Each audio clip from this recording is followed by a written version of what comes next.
Si Hibiki ay isang walang isip na talunan na talamak na nahuhumaling sa online gaming at sa mga babae.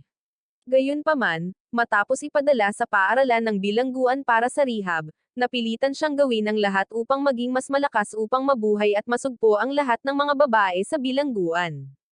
Nagsisimula ang kwento kay Hibiki na umiinom habang nagpapahinga mula sa kanyang 10 oras na paglalaro, ngunit agad din siyang nawalan ng malay. Pagkalipas ng ilang oras, nang magising siya, natagpuan niya ang kanyang sarili sa mga silid sa likuran kasama ang 3 iba pang mga lalaki at nagsimulang kumilos na parang isang talunan, iniisip na sila ay napunta lamang sa isang mundo ng laro. Gayunpaman, habang sasabihin sa kanya ng iba pang mga lalaki na sila ay dinukot, ang punong guro ng pasilidad, si Gina, ay nagpakita kasama ang 4 na bodyguard at tinanggap sila sa Rehabilitation Academy para sa mga nahuhumaling sa internet. Nang marinig ito, isa sa mga lalaki ang nagreklamo tungkol sa nakakabaliw na pagpapahirap na ipinaparanas ng akademya sa kanilang mga estudyante sa ilalim ng pagkukunwari ng rehab training, at hiniling na palayain nila siya. Ngunit ang sadistikong punong guro ng akademya, si Xian, ay pinahirapan siya ng husto at iniwan siyang napangiwi sa sahig. Pagkatapos niyang mag-roll call, nang dumating siya sa oras ni Hibiki, nalaman niya ang tungkol sa matinding adiksayon ni Hibiki sa paglalaro, at isiniwalat na ang kanyang ina ay talagang nagmakaawa sa akademya na ay quarantine siya ng 1 buong taon upang matulungan siyang maging maayos ang kanyang pag-iisip. Gayunpaman, sa kabila ng kanyang pagkabigla, tumatanggi pa rin si Hibiki na siya ay nahuhumaling at hiniling pa niya na tawagan niya ang kanyang ina upang makipag-usap ng may katuturan dito. Dahil hindi iyon maaaring mangyari, binigyan siya ni Xian ng sigaw na hindi kailanman ibinigay sa kanya ng kanyang ina, at nanatiling tahimik ang spoiled brat. Pagkatapos ng roll call, binihisa ni Xian at ng kanyang mga tauhan ang mga baguhan ng kanilang mga uniforme ng bilanggo at inihatid sila sa kanilang dormitoryo. Gayunpaman, habang papunta roon, lumabas si Hibiki sa pila at tumakbo sa rooftop ng pinakamataas na gusali upang malaman ang lokasyon ng akademya upang makatakas siya bago nila siya tapusin. Habang tumatakbo, napuno ang kanyang isipan ng guilt sa kung gaano kasama ang pagtrato niya sa kanyang ina noong sinubukan nitong tulungan ang kanyang adiksayon. Ngunit nang marating niya ang rooftop at mapagtanto na ang akademya ay nasa gitna ng kawalan, ang buong mundo niya ay gumuho. Dahil sa kaunting oras na natitira at desperadong hinahanap siya ni Xian, naisip ni Hibiki na tumalon mula sa paamano ng bubong upang wakasan ang kanyang buhay. Gayunpaman, bago pa man mangyari iyon, isang baliw na estudyante na nagngangalang Shino ang sumulpat sa likuran niya at hinikayat si Hibiki na tumalon nang si Shino ay naglalakad sa ilalim niya upang sila ay masawi ng magkasama. Dahil dito, si Hibiki ay naiyak ng napakalakas kaya muntik na siyang matamba. Ngunit sa kabutihang palad para sa kanya, nahawakan siya ni Shino sa huling minuto at binigyan siya ng isang huling pagkakataon na ibenta ang kanyang buhay sa kanya at maging isang tunay na lalaki, or masawi na isang walang pag-asang talunan. Nag-alangan si Hibiki na magtiwala kay Shino noong una, ngunit pagkatapos niyang pag-isipan muli ang mga bagay-bagay, napagtanto niyang hindi pa siya handa na masawi at kalaunan ay tinanggap ang alok ni Shino. Nang maayos na iyon, hinayla siya ni Shino pabalik sa ligtas na lugar at pinahawakan siya ng binocular sa harapan upang pumili ng babaeng magugustuhan niya upang maturuan niya ito kung paano ito alagaan. Pagkatapos ng unang ilang segundo ng pag-scan, nakita ni Hibiki ang isang babae mula sa kanyang dating paaralan, si Shiuri, na dating honor student din at nagtataka kung bakit ito nahumaling sa internet. Nang suriin ni Shino ang kurbe ng kanyang katawan, nangako siyang tutulungan siyang makuha ito, ngunit sinabi ni Hibiki sa kanya na hindi kailanman maaaring makipag-date si Shiuri sa isang kawawang talunan na tulad niya. Matapos ibaba ni Shino si Hibiki para makatagpo si Xian at ang kanyang mga tauhan, tinanong ni Xian kung saan natagpuan ni Shino ang lalaking iyon, at nagsinungaling siya na natagpuan niya si Hibiki na walang pag-asa na naghahanap ng banyo. Gaya ng inaasahan, hindi naniwala si Xian sa mahinang dahilan na ito, kaya ipinaalala niya kay Shino kung ano ang mangyayari kung mahuli siyang tumutulong sa isang freshman na makatakas, para lang takutin ito.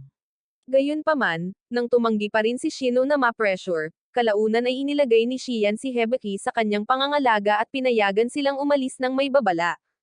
Sa kanilang pagbabalik sa mga dorm, huminto si Shino sa bakuran, tinuro sa isang babaeng ismagler ng telepono na nagngangalang Jonah sa student discipline officer na si Waldo, at hinimok si Hibiki na tingnan kung ano ang susunod na mangyayari. Sa loob ng ilang segundo, nilapitan ni Waldo si Jonah, na nasa malapit, ibinaba ang zipper ng jacket nito, at isinubsob ang malulusog nitong kamay sa mga asset ni Jonah para hanapin ang nakatagong telepono nito. Ang pagpuslit ng telepono sa akademya ay mahigpit na ipinagbabawal at maaaring magdulot ng mabigat na parusa. Kaya sinubukan ni Jonah na magpanggap na inosente noong una. Gayunpaman, nang matagpuan ni Waldo ang nakatagong telepono nito, nawalan siya ng pag-asa at walang kahihiyang nagmakaawa kay Waldo na ibalik ito, sinasabing hindi siya mabubuhay nang wala ito. Dahil hindi iyon maaaring mangyari, inutusan ni Waldo ang kanyang mga tauhan na hawakan ang kawawang babae, at pagkatapos ay inalisan pa niya ito para maghanap ng mas maraming nakatagong bagay. Sa kabutihang palad para kay Jonah, bago pa man niya makuha ang gusto niya, idiniin ni Shiuri ang kanyang kutsilyo sa lalamunan ni Waldo mula sa likuran at pinagbantaan na hihiwain ang kanyang mga bituka kung hindi niya pakakawalan si Jonah. Nang makilala si Shiuri bilang presidente ng Student Council, inakusahan siya ni Waldo ng pakikialam sa kanyang hustisya. Ngunit hindi pinansin ni Shiuri ang kanyang mga reklamo at binigyan siya ng huling pagkakataon na magdesisyon. Nang sandaling iyon, isa sa mga tauhan ni Waldo ang nagsawa sa kanyang kayabangan at binato siya ng bato. Ngunit si Hibiki, na laging talunang lalaki, ang tinamaan. Dahil sa inis, sinipa ni Shiuri ang lalaki sa kanyang bola-bola, binigyan siya ng natural na vasectomy, at patuloy na hinintay ang desisyon ni Waldo. Mabuti na lang at bago pa lumala ang sitwasyon at humantong sa isa na namang nakakasawi na digmaan sa kasarian sa social media, dumating ang mga instructor at pinauwi na ang lahat sa kani-kanilang mga dorm. Ilang sandali pa, habang tinatakpan niya ang punit na blusa ni Jonah, biglang nakilala ni Shiuri si Hibiki bilang isa sa mga talunan mula sa kanyang dating paaralan at nagpas siyang gamutin ang mga sugat nito bilang pasasalamat sa pagtulong dito. Habang ginagawa niya ito, dumating si Shian sa opisina ni Gina upang dumalo sa quarterly meeting ng akademya. Ngunit doon, nakilala niya ang isa pa niyang boss at hater, si Henry, na pinagtawanan siya dahil sa pagiging naisahan ng isang lalaking tulad ni Hibiki at sinabi sa kanya na tapos na ang meeting, habang nahaharap siya sa kanyang parusa dahil sa pagiging huli. Sa kabilang banda, dinala ni Shiuri si Hibiki sa isang abandonadong bodega at nilagyan ng band-aid ang mga sugat nito sa mukha. Pagkatapos ng maikling katahimikan, nagsimulang mag-usap ang dalawa tungkol kay Waldo, at nabalisa si Hibiki dahil sa sobrang lapit sa mga asset ni Shiuri. Nang makita ni Shiuri ang umbok sa pantalon nito, labis siyang nairita kaya't inakusahan niya si Hibiki na isang talunan at muntik nang hiwain ang launcher nito. Dahil sa matalas na likas na ugali ni Hibiki, naiwasan niya ang atake at sinubukang magpaliwanag. Gayunpaman, hindi siya pinansin ni Shiuri, hinarap si Jonah, at iminungkahi na magpuslit siya ng isa pang telepono sa paaralan para makaganti sa pagliligtas sa kanya mula sa mga bully. Natural na umakto si Jonah na parang isang walang magawang prinsesa para maawa si Shiuri at matulungan siya ng libre. Ngunit dahil si Shiuri ay isang taong walang puso, sinabi niya kay Jonah na tuturuan pa niya ito kung paano mabuhay kapag binobully kung tutulungan niya ito. Dahil sa inis, tahasang tumanggi si Jonah na tulungan siya. At si Hibiki, na nagulat nang makita kung gaano kababa ang kanyang huwaran, ay sinubukang kumbensihin siya ng may katuturan. Ipinaalala niya rito kung gaano siya kaibig-ibig noon at kung paano niya ito hinahangaan noon.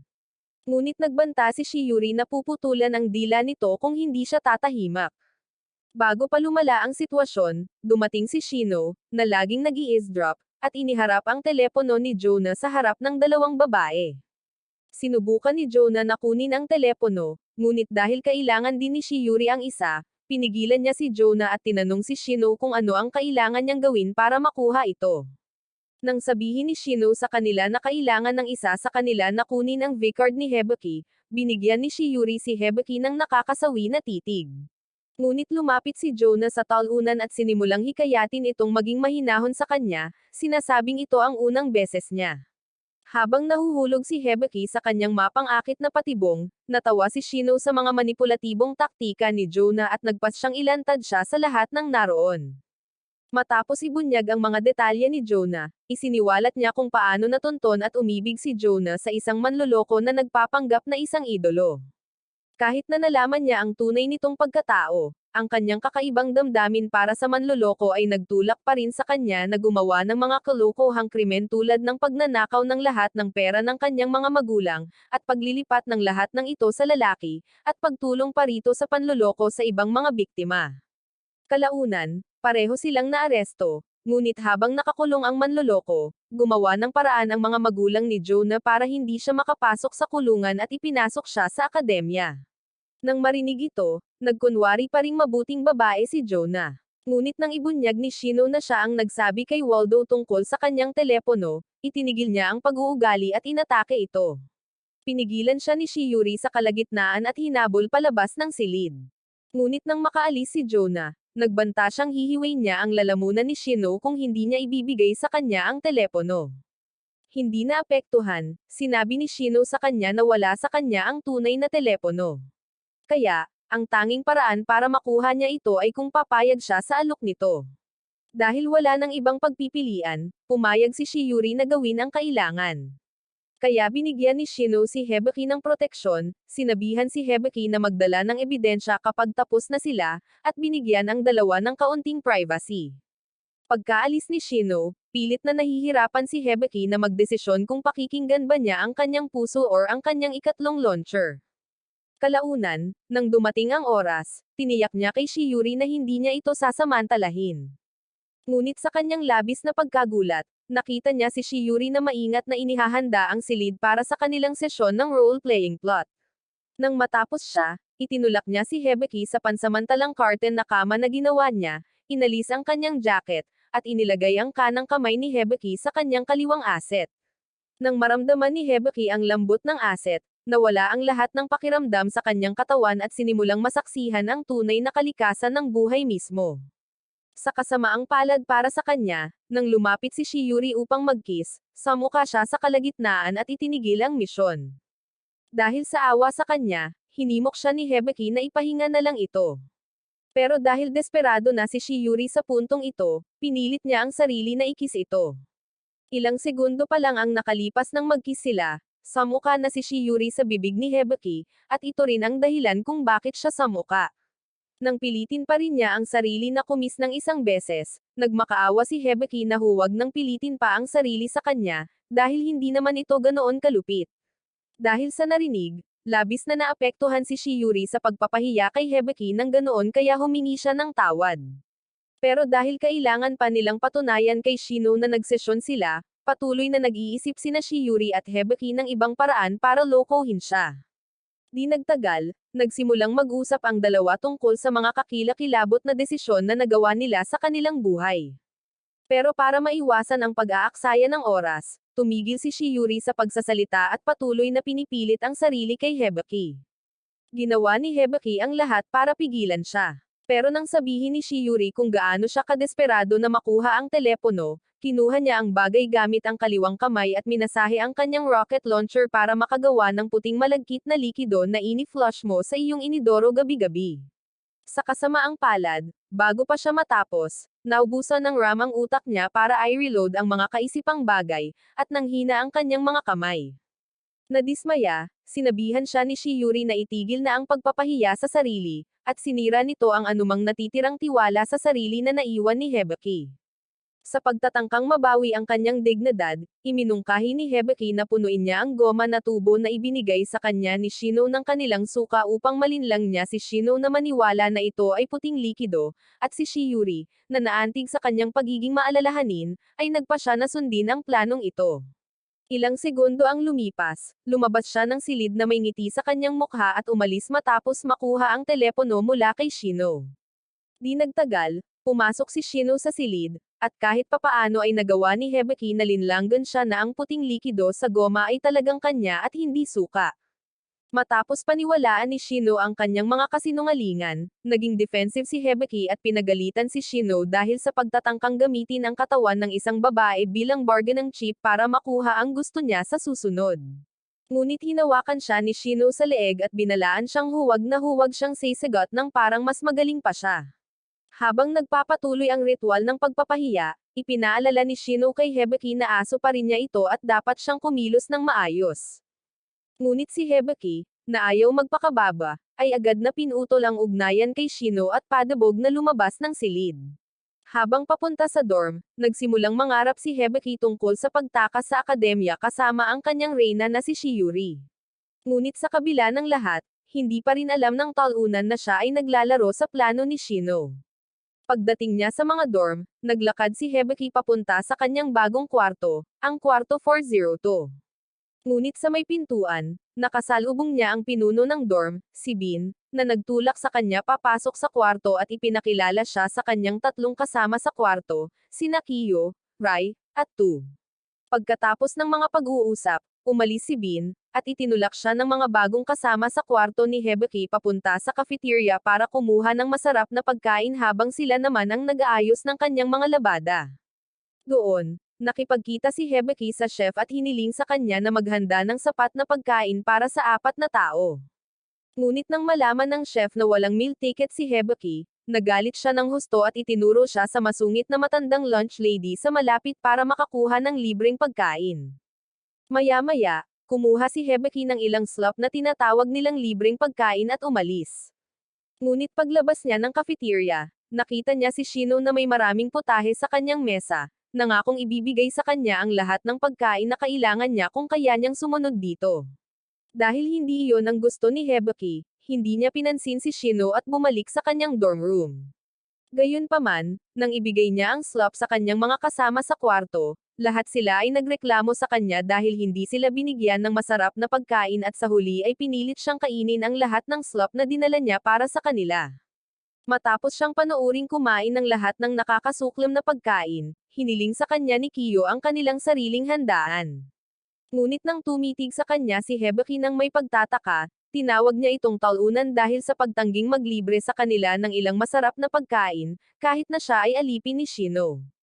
Sa puntong ito, naunawaan ni Hibiki ang kanilang laro at sinabi sa kanila na tinanggihan na niya ang alok ni Shino na maging alipin niya. Dahil sa gulat, nagpulong ang tatlong talunan upang pag-usapan ang pangyayaring ito at kalaunan ay napagpasyahan na nilinlang sila ni Hibiki. Sa galit, isinara nila ng malakas ang pinto at sinabi kay Hibiki na mainit nila siyang tinanggap dahil inakala nilang alipin siya ni Shino. Ngunit ngayong nabunyag na niya ang kanyang sarili, parurusahan nila siya sa pamamagitan ng pagpapahirap sa kanya.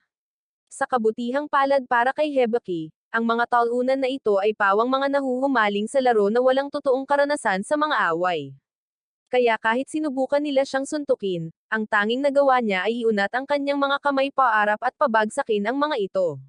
Nang makita ito, nagsimulang isipin ng bida na isa siyang uri ng superhero mula sa isang laro. Ngunit nang tuluyang makabangon ang tatlong talunan, nag-alis sila ng suot at napagtanto ni Hibiki na masyado silang kulang sa nutrisyon para gumalaw. Nalilito, tinanong niya sila kung bakit sila nasa ganoong kalubang kalagayan, at sinabi nila sa kanya na dahil ang talunan na si Bin ay nagpapabayad sa kanila ng protection money gamit ang kanilang mga meal ticket, na pinipilit silang mabuhay sa nakakasuklam na pagkain ng lunch lady. Dahil sa awa sa kanila, naglakad si Hibiki papunta sa opisina ni Bin sa kabila ng kanilang babala, at nakita ang lalaki na natatalo ng mabilis sa isang laro sa lobby. Nang makita niya si Hibiki na nakatayo malapit sa kanya, huminto si Bin upang makinig sa kanya. Ngunit nang magsimula siyang pag-alitan ni Hibiki dahil sa pagsasamantala sa kanyang mga estudyante at paglalaro pa ng mga laro sa paaralan, nagalit ng husto si Bin at binalaan siyang huwag na siyang pagsalitaan ng ganoon kailanman. Matapos may parating ang punto, ipinaalala ni Bin kay Hibiki ang tungkol sa kanyang athletic gym class na malapit nang magsimula, at agad na tumakbo si Hibiki papunta sa field para dumalo rito. Pagkasimula pa lang ng klase, dumating si Shian at inutusan ang Playten ni Hibiki na mag-ayos. Pagkatapos, lumapit sa kanya ang Playten leader at sinabihan ito sa kanyang paos na boses na may 4 na bagong miyembro sa kanilang Playten. Sa inis, sinuntok ni Shian ang lalaki sa tiyan dahil sa pagsasalita niya ng ganoon at sinentensyahan ang kawawang lalaki ng 30-kilometer run. Pagkatapos, humarap siya sa iba, ipinaliwanag ang mga patakaran at gantimpala sa mga baguhan, kasama na ang katotohanan na ang kanyang mga utos ay absolute, at pagkatapos ay inutusan silang kumpletuhin ang 1.5 kilometer run para mag-warm up sa kanila. Pagkatapos ng warm-up, pinagawa sila ni Xian ng mas mahigpit na pagsasanay tulad ng pagtayo ng 1 oras, pagtalon ng kuneho ng 500 metro diretso, 10 metrong pagtakbo, at maging ang mga nakakabaliw na push-up at sit-up regimen, lahat para sa pagsasanay. Bilang isang dating atleta, madali lang natapos ni Hibiki ang pagsasanay. Ngunit hindi rin masasabi ang pareho sa kanyang mga kasama sa bahay na kulang sa nutrisyon dahil nang malapit nang matapos ang regimen, 3 sa kanila ang natamba dahil sa pagod at nagmakaawa kay Xian na bigyan sila ng pahinga. Sa kasamaang palad, hindi maawain si Xian. Kaya sa halip na palayain sila, pinahirapan niya silang 3 ng labis kaya kinailangan silang makialam ni Hibiki para sa kanila.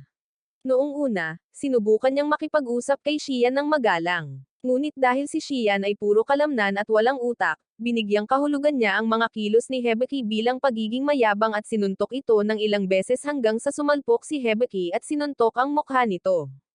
Dahil sa galit, itinaas ni Xian ang kanyang kamao para literal na tapusin ito. Ngunit nang hamanin siya ni Hibiki na gawin ito, pinakalma ni Xian ang kanyang matinding galit at sinubukang gumamit ng Talk no Jutsu para maintindihan ang kanyang makapal na bungo. Gayunpaman, nang hindi pa rin tinatanggap ni Hibiki na mali siya, nakalimutan ni Xian ang pagsasalita at ipinagpatuloy ang pagsuntok sa kanya.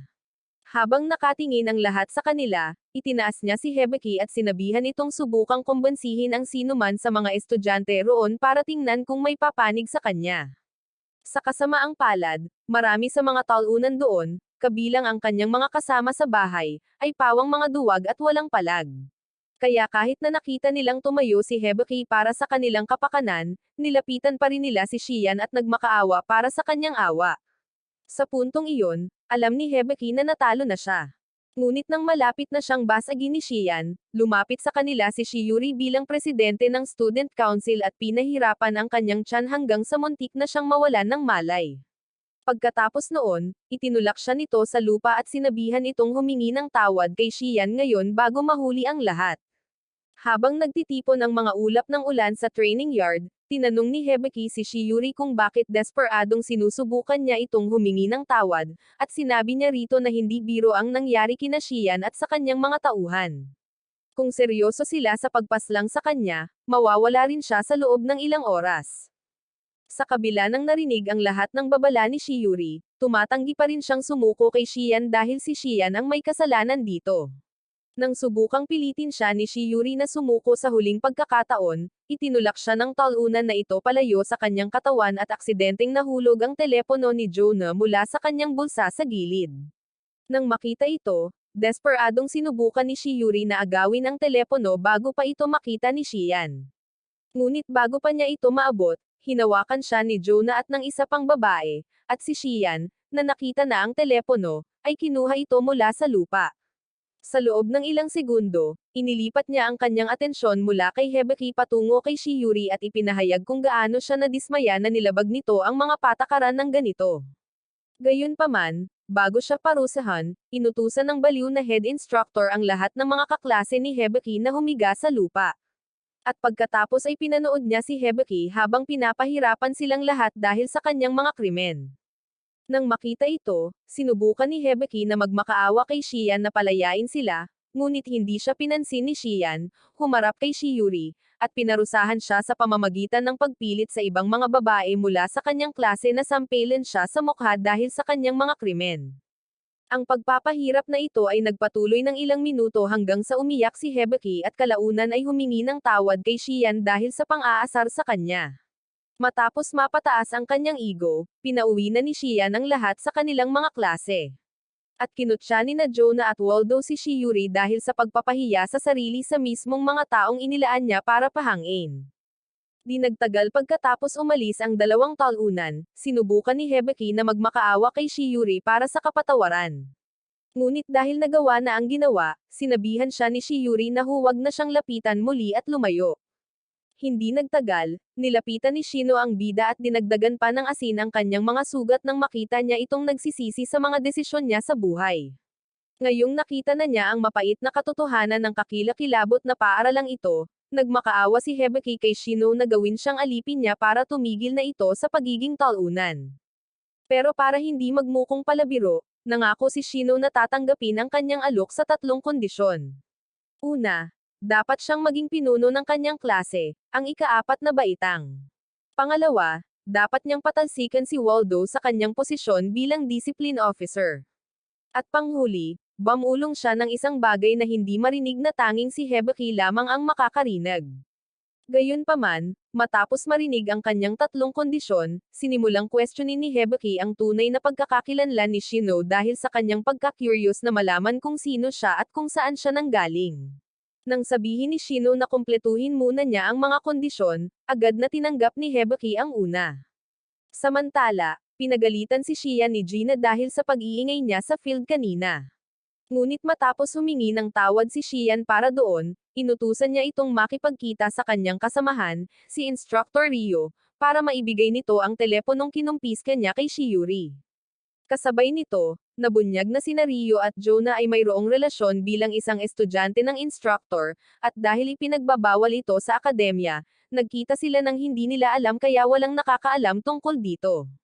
Habang nagkikita sina Ryo at Jonah sa isang lugar, bumalik si Hibiki sa kanyang dorm dala ang isang backpack at nadatna ng ilan sa kanyang mga kaklase na pinagalitan ang kanyang mga kasama sa bahay dahil sa parusang tiniis nila kanina. Matapang niyang hiniling na tanggapin nila siya bilang kanilang bagong pinuno. Ngunit nang pagtawanan nila siya na parang biro lang, sinuhulan niya sila ng lahat ng karne at longganisa sa kanyang backpack at binili ang kanilang katapatan. Pagkatapos, sumugod siya sa dorm ni Waldo, sinuntok siya sa mukha para menas, at pagkatapos ay hinikayat ang lalaki at ang kanyang mga allopiers na habulin siya sa labas habang umuulan. Dahil malinaw na mas malakas siya kaysa sa kanila, madaling naunahan ni Hibiki si Waldo at ang kanyang mga allopiers at hinikayat sila sa isang masikip na sulok. Sa sandaling sinubukan ng isa sa kanila na sundan siya sa loob, pinuno ni Hibiki ng mga bato ang kanyang jacket at natamba ang lalaki sa isang hampas sa ulo. Pagkatapos ay naghintay siya hanggang sa magpakita ang iba pang mga allopiers at natamba ang halos 4 pa sa kanila. Habang patuloy siyang tumatakbo, sinubukan ng isa pang lalaki na hablutan ang kanyang damit, ngunit hindi nagtagal ay dumulas ang kamay ng lalaki, at natamba siya ng malamig ni Hibiki. Nauubos ang oras, hinayla ni Hibiki ang mga natitirang lalaki papunta sa isang matalim na bitag na inihanda niya para sa kanila sa labas. Pagkatapos ay hinayla niya si Waldo papasok sa pintuan ng dorm at papasok sa lobby bago magsimula ang curfew para makapag-duel sila ng walang anumang abala.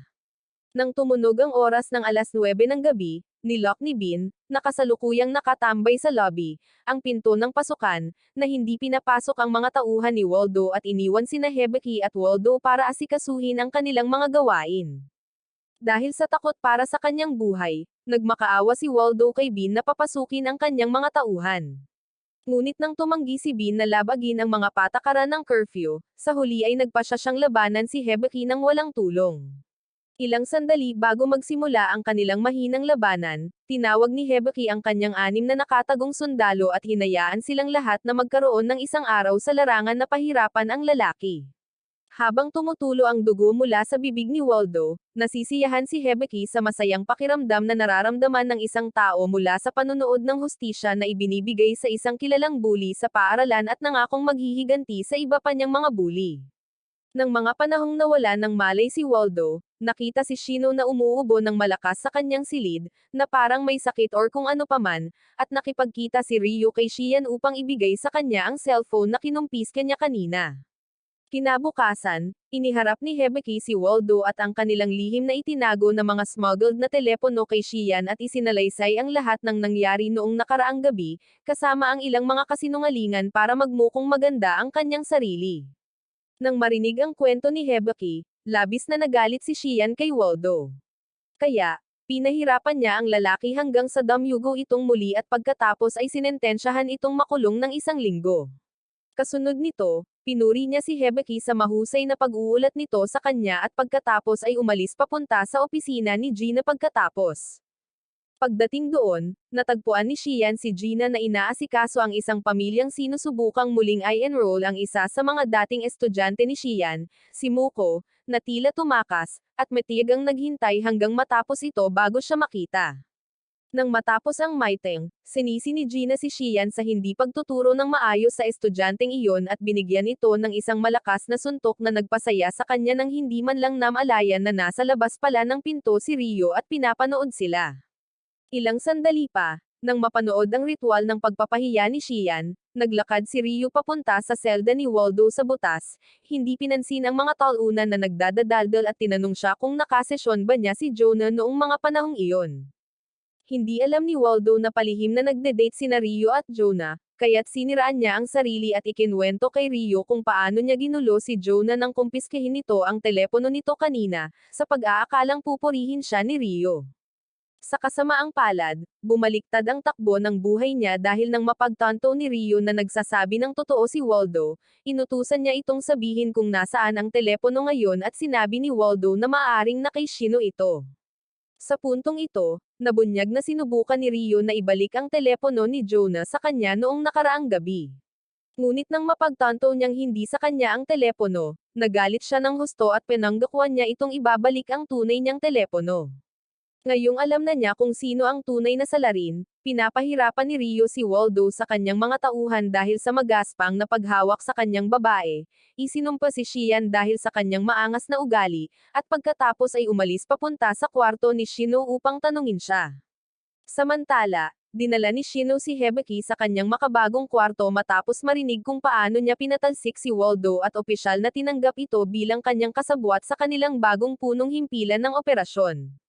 Sa loob, napabuntong hininga si Hibiki sa labis na pagkagulat nang makita niya ang mga kagamitan sa kwarto ni Shino. Halos lahat ng iyon ay hinimok niya si Shino na magkwento patungkol sa kanyang sarili. Para manatiling hindi kilala hanggat maaari, binigyan siya ni Shino ng isang baso ng lemonade at sinabi kay Hibiki na ang matagumpay na pagpapatalsik kay Waldo ay isang pagsubok kung may lakas ba siyang loob na manggulo. Ngayong napatunayan na niya ang kanyang sarili bilang isang lalaki, tinapos ni Shino ang kanilang pag-uusap sa isang toast at nagpatuloy upang pag-usapan ang kanilang susunod na target, isang ism angler ng telepono na nagngangalang Yui, na siya ring pinuno ng Class 6. Nalilito, tinanong siya ni Hibiki kung mayroon ba talagang ibang mga ism angler ng telepono sa paaralan. Ngunit nang masiguro sa kanya ni Shino na mayroon, nawalan siya ng loob at naisip ang huminto. Sa kabutihang palad para sa kanya, huli na ang lahat para maglaro ng Mr. Goody Two Shoes. Kaya hinimok siya ni Shino na maging matino at mag-focus sa susunod na gawain. Para makumplito ang kanyang susunod na misyon, sinabihan siya ni Shino na kailangan niyang hanapin ang bawat estudyanteng may nakatagong telepono at iulat silang lahat kay Xian para makuha niya ang tiwala nito. Kapag nangyari iyon, tiniyak niya kay Hibiki na kikilalanin ng ibang mga estudyante ang kanyang kahusayan at makakakuha si Shino ng telepono kung gugustuhin nito.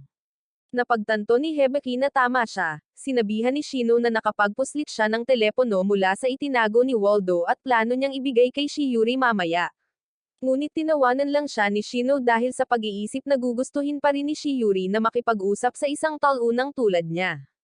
Bago muling lumapit kay Shiuri, pinayuhan ni Shino na lumaban siya hanggang sa tuktok upang magbago ang pananaw ni Shiuri sa kanya, at kalaunan ay nagpasya siyang subukan.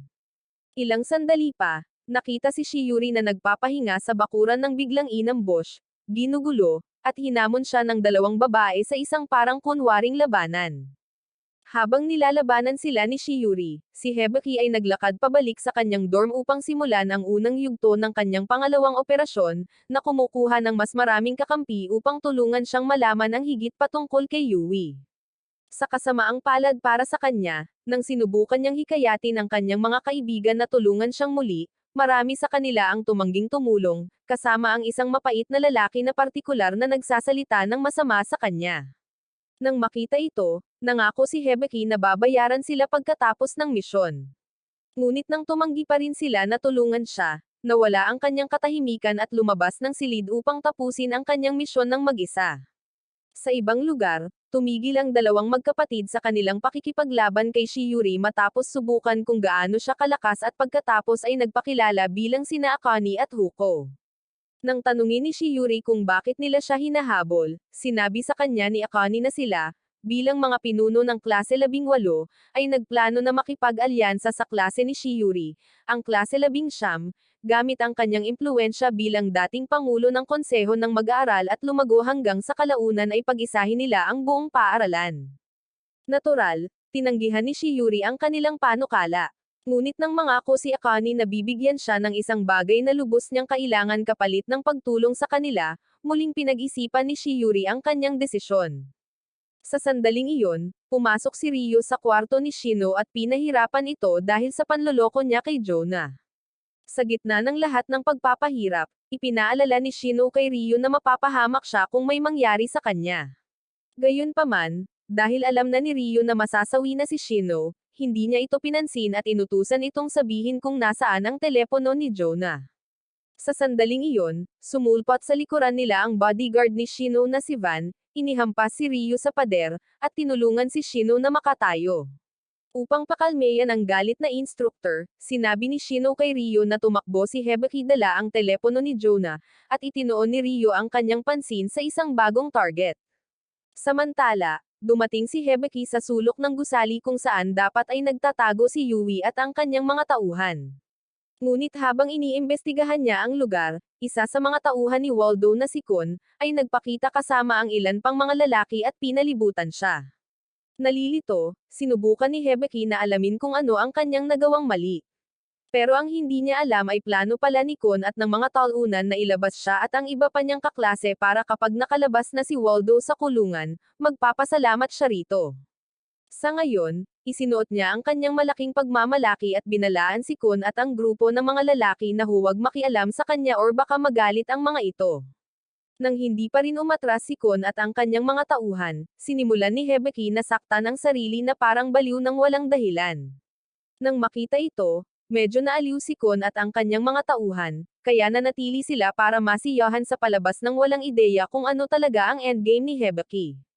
Habang tinatapos ng mga lalaki ang kanilang barwan, ibinunyag ni Akane ang maraming chips at gadget na nakatago sa ilalim ng kanyang jacket at nangakong bibigyan si Shiori ng unlimited internet usage para makausap ang kanyang kapatid kung maaari siyang sumama sa kanila.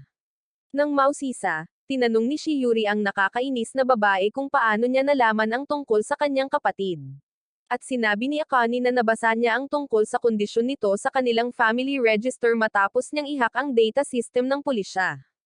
Ayon sa nabasa niya, sinabi ni Akane kay Shiori na parehong nasawi na ang mga magulang niya at ang nakababata niyang kapatid na si Shu ay kasalukuyang nasa ospital dahil sa isang malubhang sakit, na siyang dahilan kung bakit gustong-gusto ng kawawang babae ang magkaroon ng telepono.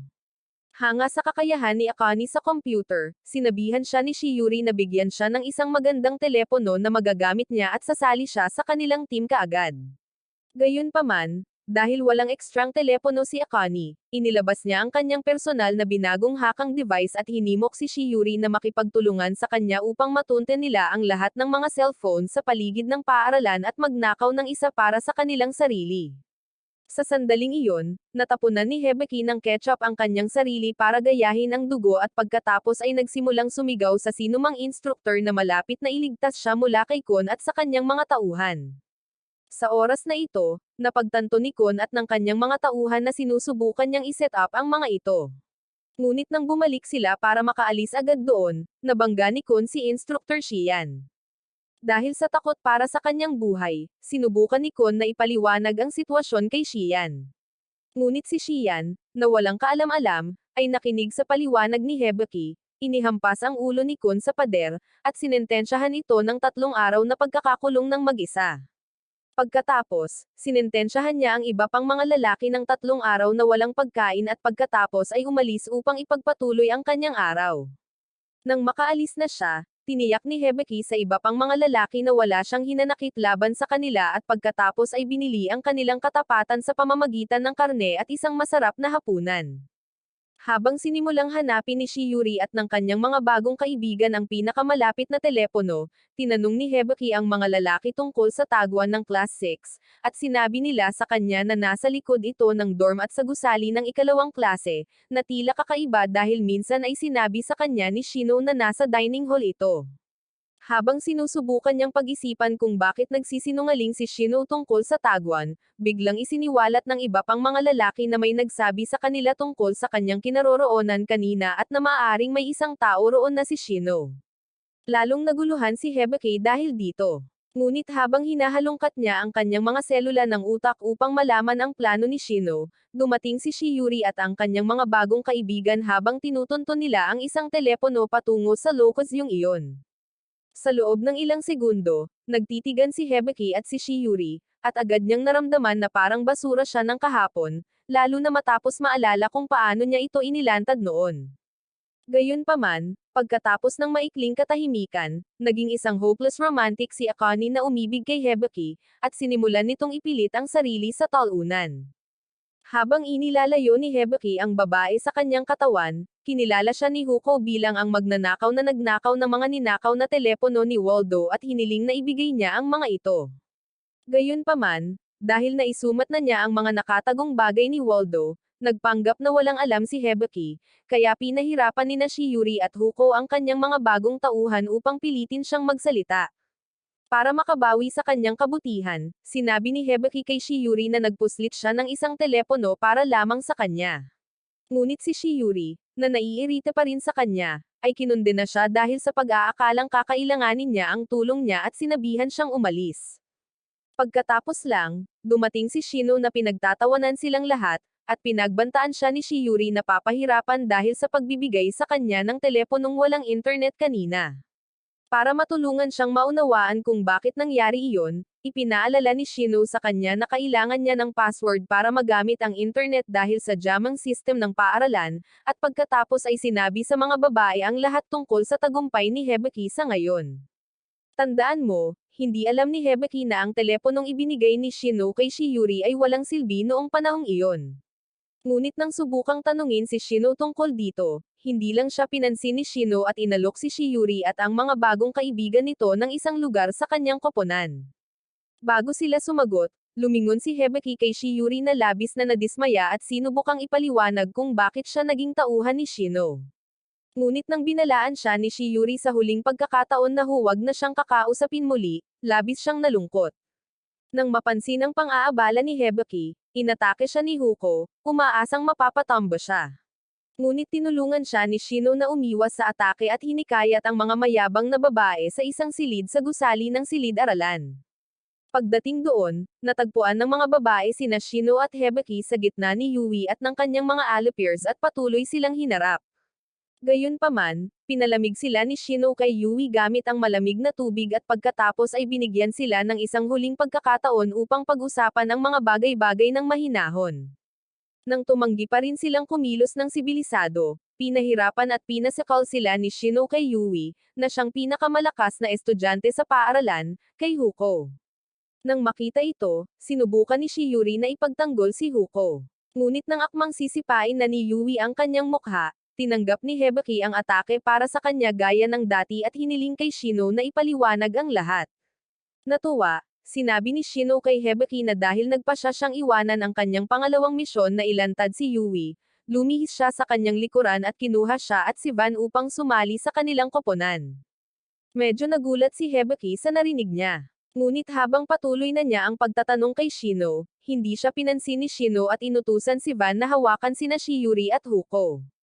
Pagkatapos ay binigyan niya si Hibiki ng isang telepono at binigyan siya ng isang huling pagkakataon upang matubos ang kanyang sarili sa pamamagitan ng pag-aalis ng suot sa mga babae, at pagkuha ng mga nakakahiyang larawan nila para sa blackmail. Nang tumanggi si Hibiki na gawin ang ganoong kasamaan, pinasuntok siya ni Shino kay Yui sa tiyan.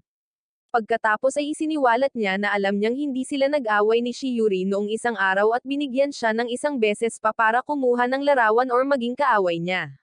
Nang wala ng ibang pagpipilian, nagpasya si Hibiki na kumuha lamang ng isang larawan ng bawat isa sa dalawang babae, at malugod siyang sinabihan ni Shino na ituloy na lang.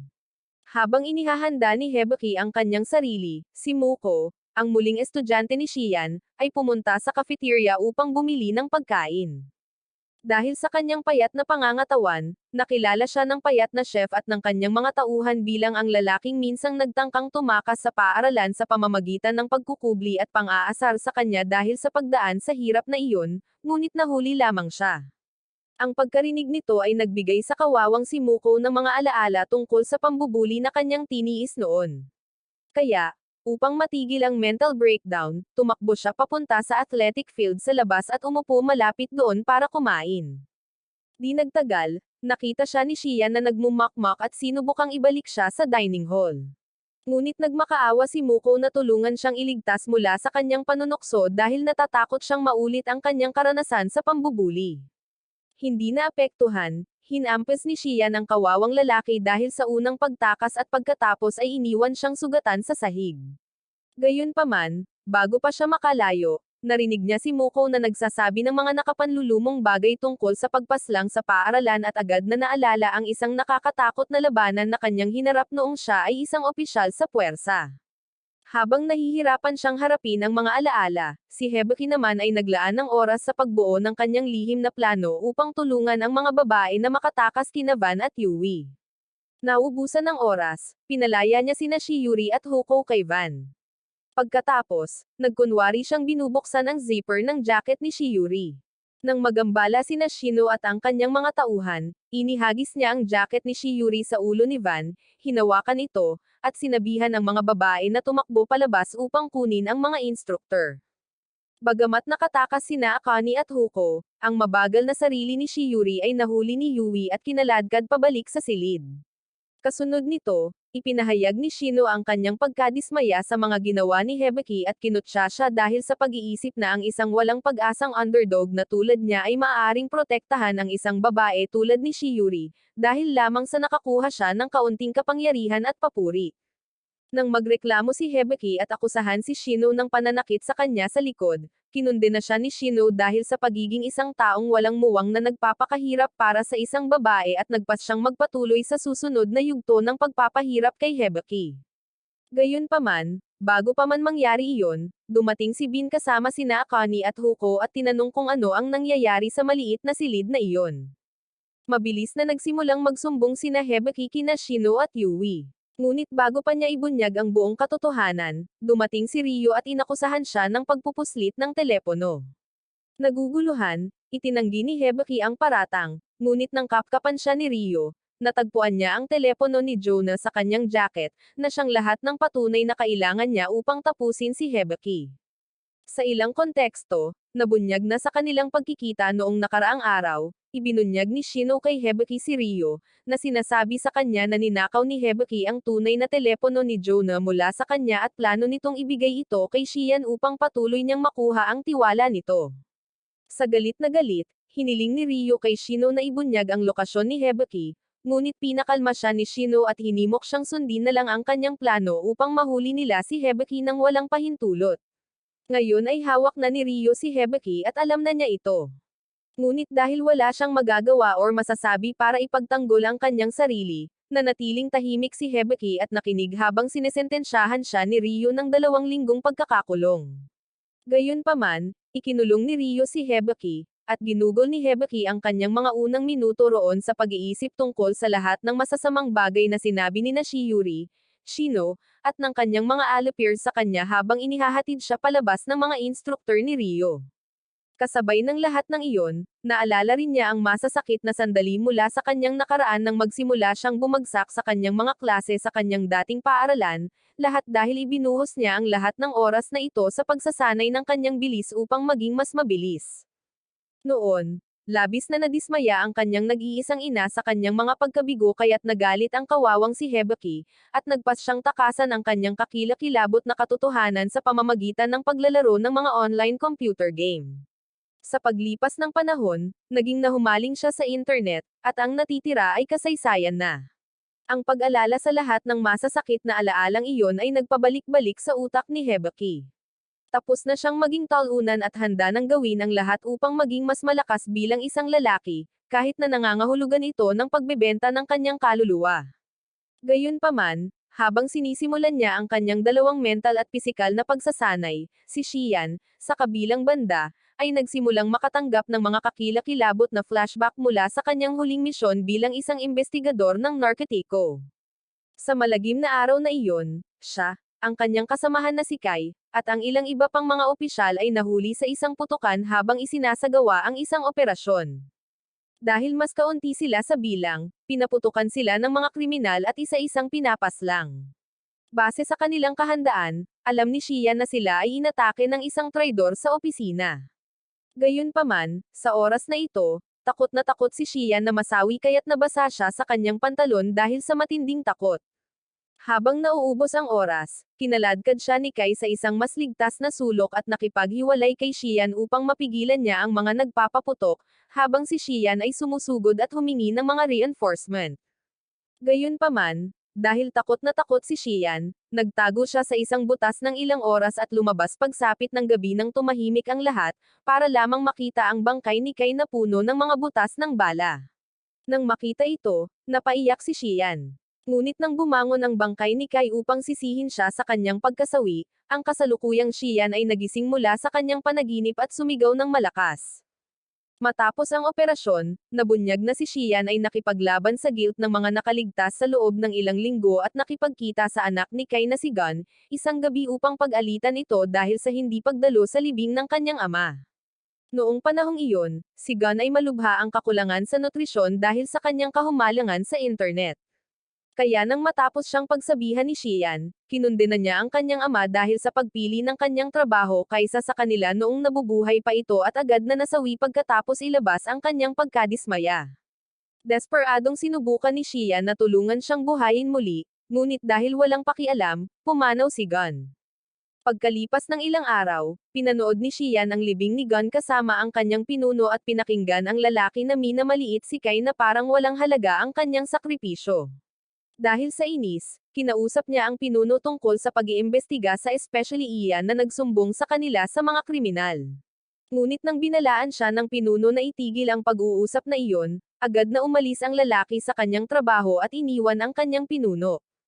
Nang gabing iyon, hinanap niya ang anak na babae ni Kai na si Gina sa isang kwarto ng hotel at natagpuan ito na nakasuot ng kakaibang damit, ginagampanan si Harley Quinn, hinahampas ang kanyang asawa habang nakatali ito sa kama. Dahil sa pagkadismaya sa kanyang kawalan ng pakialam sa pagkasawi ni Kai, kinundena siya ni Xian dahil sa pag-iwan sa kanyang pamilya at paggawa ng isang bagay na nakakahiya sa pangalan ng kanyang ama. Ngunit sinabi ni Gina sa kanya na wala siyang pakialam sa kanyang walang silbing ama na hindi kailanman naroon para sa kanya. Nang mga oras na iyon, biglang inatake sa puso ang kanyang asawa, at dahil nakatali pa rin ang mga kamay nito, nagmakaawa siya kay Gina na bilhan siya ng gamot. Dahil naawa sa lalaki, nagmadali si Xian na kunin ang gamot nito. Ngunit kinuha ni Gina ang lalagyan, inihagis ito sa kabilang panig ng silid, at ilang segundo lamang ay pinanood ang pagkasawi ng kanyang kasuklam-suklam na lalaki. Di nagtagal, tinanong ni Xian kung bakit hindi sinubukan ni Gina na iligtas ang lalaki, at sinabi ni Gina sa kanya na ito ay dahil nalaman niya na ang lahat ng mana nito ay mapupunta sa kanyang dating pamilya habang ang makukuha lang niya ay ilan sa mga ari-arian nito sa isang sirang akademya. Isipin mo, si Gina ang naglinis ng mga kasuklam-suklam na kalat ng matanda at tinitiis ang kawalang isipan nito sa loob ng mahabang panahon, kaya ang pagkaalam na wala siyang matatanggap na mana ay parang dahilan para bumagsak siya ng walang katotohanan.